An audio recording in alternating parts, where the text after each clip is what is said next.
Billy the Kid, a famous outlaw known for his involvement in the Lincoln County War and his numerous run-ins with the law.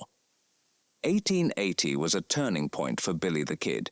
He became entrenched in the Lincoln County War, a vicious feud between ranchers and cattlemen. During a conflict, he even shot Sheriff William Brady, solidifying his outlaw status. By December, the law finally caught up with him. Sheriff Pat Garrett apprehended Billy the Kid, who then faced trial for murder. Although 1880 saw him rise to notoriety, it also set the stage for his dramatic escape and tragic end the following year. Geronimo, a prominent leader of the Apache tribe, captured by the U.S. Army, symbolizing Native American resistance. 1886 witnessed the end of Geronimo's fight for his people's freedom. After years of resisting forced relocation through raids, Geronimo and his Apache band were finally subdued by the relentless pursuit of the U.S. military. His surrender in September marked the closing chapter of Apache resistance in the Southwest. However, peace remained elusive for Geronimo and his followers. They were designated prisoners of war and forced to spend the rest of their lives in captivity. Buffalo Bill Cody, a legendary showman known for his Wild West shows, which brought the frontier experience to audiences worldwide. The 1880s transformed Buffalo Bill Cody from frontiersman to showman. His Buffalo Bill's Wild West show, launched in 1883, became a smash hit. These elaborate performances romanticized the Wild West with exciting reenactments and cowboy skills. While wildly popular, the show glossed over the harsh realities for settlers and Native Americans. Despite this, Buffalo Bill's Wild West show significantly shaped how the world viewed the American West, solidifying his place as a legend. Calamity Jane, a well-known frontierswoman and scout famous for her sharpshooting skills and rough personality. 1895 wasn't a year of one big moment for Calamity Jane, but it was a turning point. She ditched the frontier life and rode the wave of Wild West fascination by joining Wild West shows around this time. These shows capitalized on her existing fame and let her entertain audiences with a thirst for Wild West action. The details get hazy here, but it's likely she spent much of this era traveling and performing, solidifying her place as a Wild West legend. Jesse James, a notorious outlaw and leader of the James Younger Gang, known for bank and train robberies. The 1870s were Jesse James's outlaw heyday.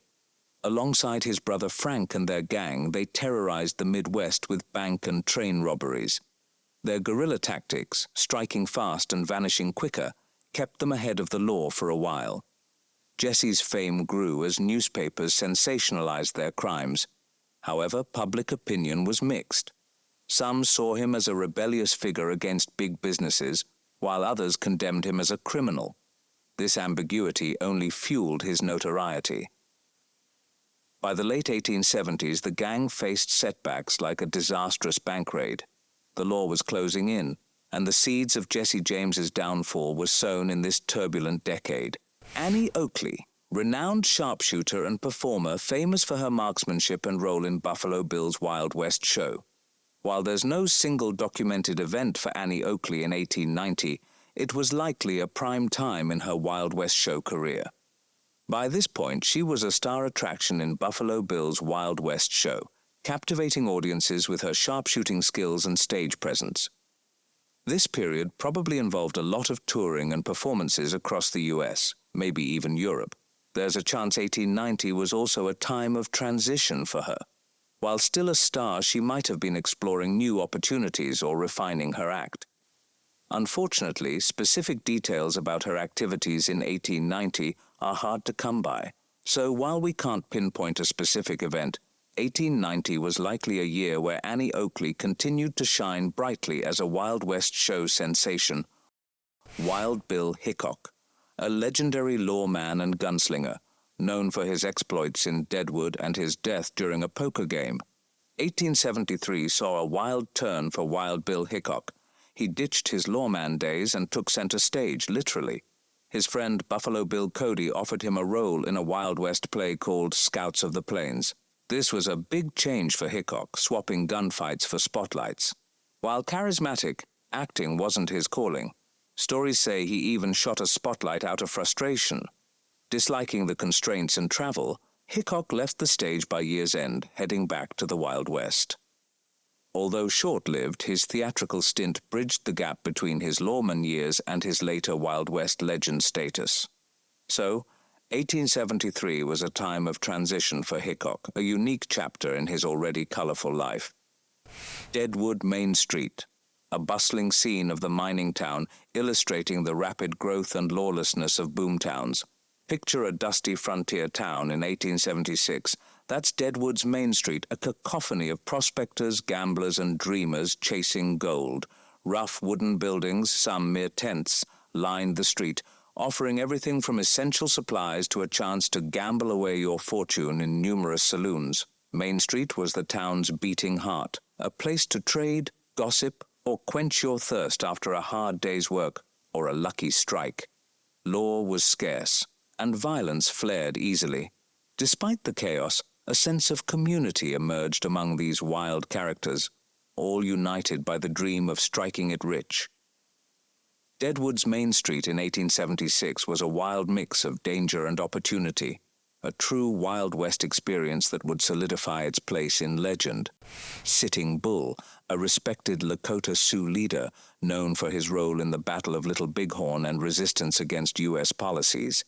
1885 was a year of complicated circumstances for Sitting Bull. After surrendering in 1881, he resided on a reservation, frustrated by government policies and yearning for his people's freedom.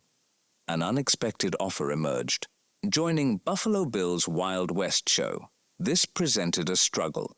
The show could be a platform to share his story and fight for Lakota rights, but it also risked portraying him as a captive rather than a respected leader. Ultimately, Sitting Bull joined the show in 1885, a decision fraught with both potential benefits and drawbacks for him and his people. Homesteaders, a family posing in front of their sod house, showcasing the challenging life of settlers on the frontier. 87 was a boom year for homesteaders in the West. The government was pushing settlement on the Great Plains, and many flocked to claim their 160 acres of free land. This was the American dream within reach. However, the reality was harsh. Homesteading meant battling unforgiving weather, isolation, and the constant struggle to make the land productive. While advancements like windmills eased the burden a bit, homesteading in 1887 was a tough life. It wasn't all cowboys and wide-open spaces. The homesteaders of 1887 were a diverse bunch, with African Americans and European immigrants joining the rush alongside others. Despite their differences, they all shared the challenges of taming the frontier and building a new life from the ground up. Stagecoach, a common mode of transportation, essential for mail delivery and passenger travel across the rough terrain. Stagecoaches ruled the Wild West in 1869. These Concord coaches, known for their toughness, were the primary way to travel vast distances. They rumbled along established routes, carrying a mix of passengers, mail, and cargo, from businessmen to families seeking a new life.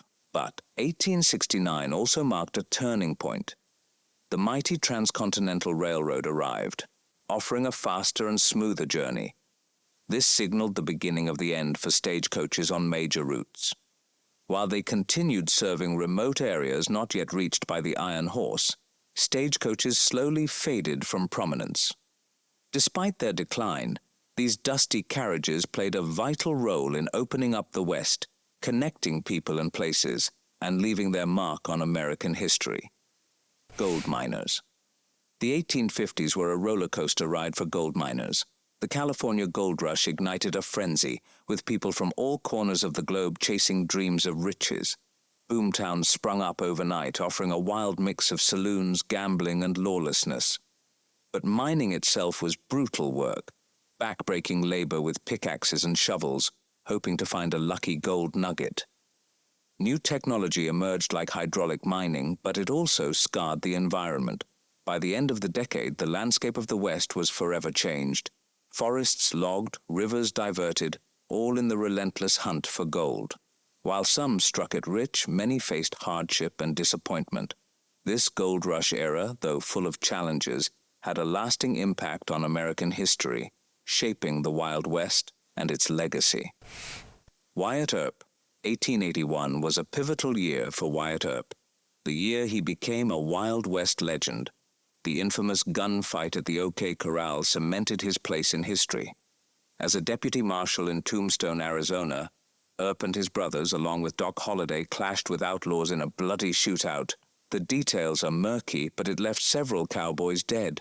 Fearing a biased jury, the Earps fled Tombstone, becoming fugitives on the run. This event sparked endless debate. Were they lawmen upholding justice or cowboys themselves? Regardless of perspective, 1881 transformed Wyatt Earp. The OK Corral shootout, though a brief event, made him a Wild West icon, a legacy that continues to fascinate us today. Lota Tipis. In 1891, Lakota life was changing. Forced onto reservations after defeat at Wounded Knee, tipis remained a vital part of their culture. These portable dwellings provided shelter and reflected Lakota traditions. Made from buffalo hides, or canvas later on, they were well suited to the Lakota's nomadic past. The Lota Tipi could be quickly set up or taken down, perfect for following the buffalo herds. Well insulated, it offered warmth in winter and cool shade in summer. Even today, the Lota Tipi is a powerful symbol of their culture. Buffalo soldiers. African-American soldiers serving in the U.S. Army, playing a significant role in the Indian Wars and frontier defense. In 1890, Buffalo soldiers remained active. While some conflicts continued, their duties began to diversify. They helped maintain order in settlements, guarded public lands, and escorted supplies.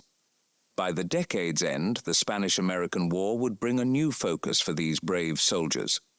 Doc Holliday, a gambler, gunfighter, and friend of Wyatt Earp, known for his participation in the gunfight at the OK Corral.